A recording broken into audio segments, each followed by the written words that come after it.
great actually because I have one more class left and I'm taking it online, so I never have to go on campus. So I pretty much have all day to rest while he's not there.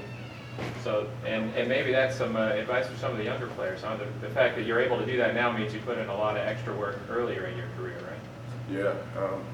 Guys always get on me about never having to go to class and I'm home all day, but I mean, once you get it done the first 3-4 years, you stay here for 5 years, your last year, you'll have the luxury of sitting at home all day.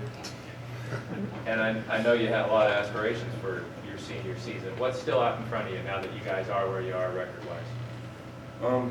Pretty much I just want to finish on a high note, you know. This could potentially be my last 4 weeks playing football in my life, so I want to make it the best. And like I told some of the linemen, we haven't won our last game of the season in a while, so I mean, we're focused on today, we're focused on this week, but for the big picture, you know, I want to go out with 4 straight wins.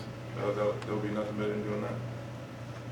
We watched that game at Air Force, and we saw how much the defense was on the field.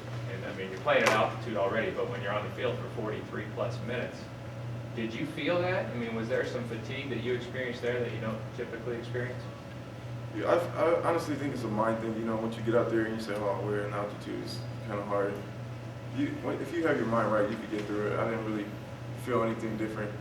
Maybe because I didn't have to run as much as I do at the end. I don't know, but it wasn't that bad for me. So you don't want to give nose guard back to Nate this week? No, you can have that spot back. We need Nate in there.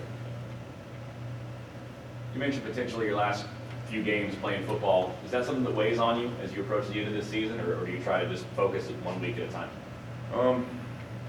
I'm not gonna lie. I talk to my family about it all the time. You know, I mean, I do like to focus on what's in front of me right now. But when I talk to my dad, talk to anybody in my family, you know, I have to figure out what my life is gonna be. Especially having a kid, you know, I have to do something. So yeah, it does weigh on me, but it doesn't affect me at all.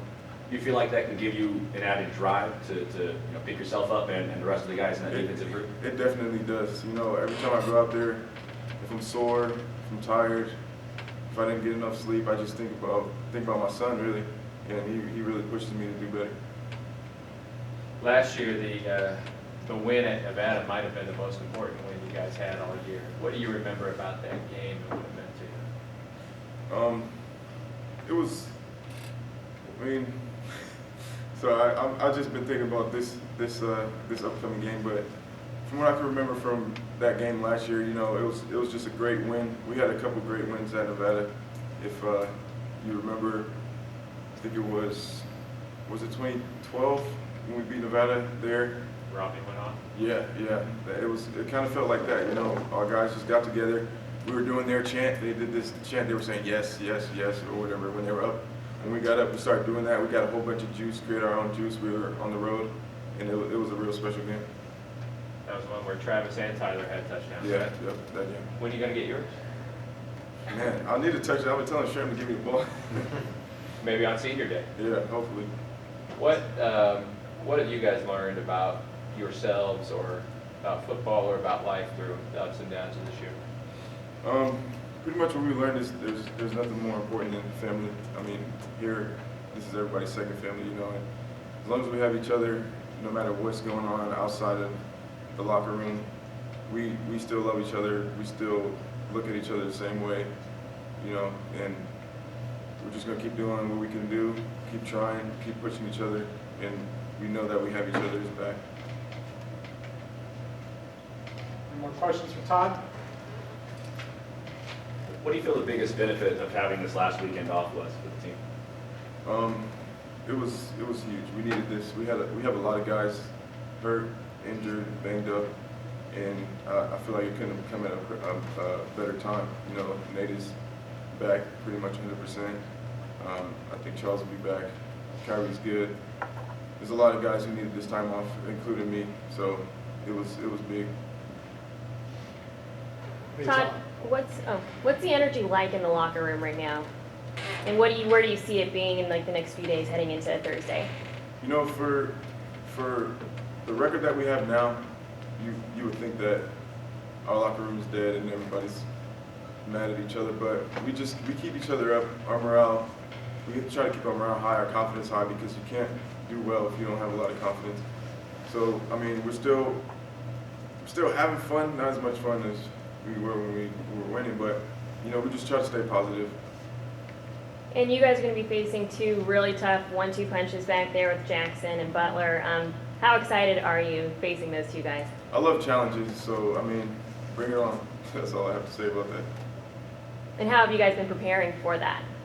Well, we know that those backs can just hit any hole at any time and break for a long run. So we've been really practicing our discipline, staying in our gaps, especially on the D-line.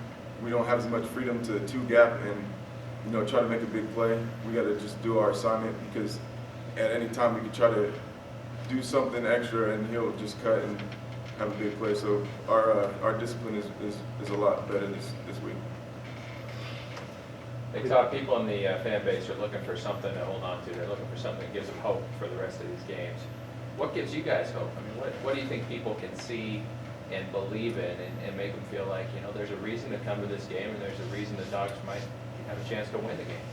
What gives us hope is what Coach Todd says, put the ball down. You know you have another play to play. You know you have another day to play. So as long as we have that opportunity in front of us, we'll do whatever we can to seize that moment and do our best in that situation. Hey Todd, I'm looking at the depth chart here.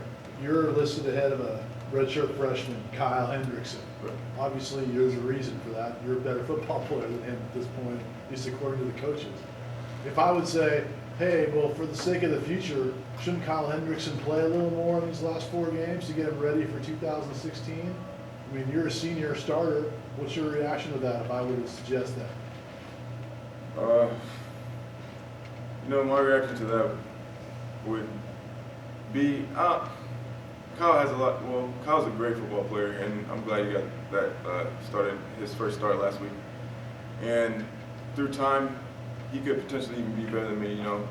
But he's still learning right now, and I think from a coach's standpoint, me still playing is benefiting him as well because he's still learning things that he should do, learning things that he shouldn't do, you know, from watching me. So he still gets a lot of playing time, and he'll get his start when it's his time. Any more questions? All right, thank you, Tom. Thank you. Thank you. Thanks,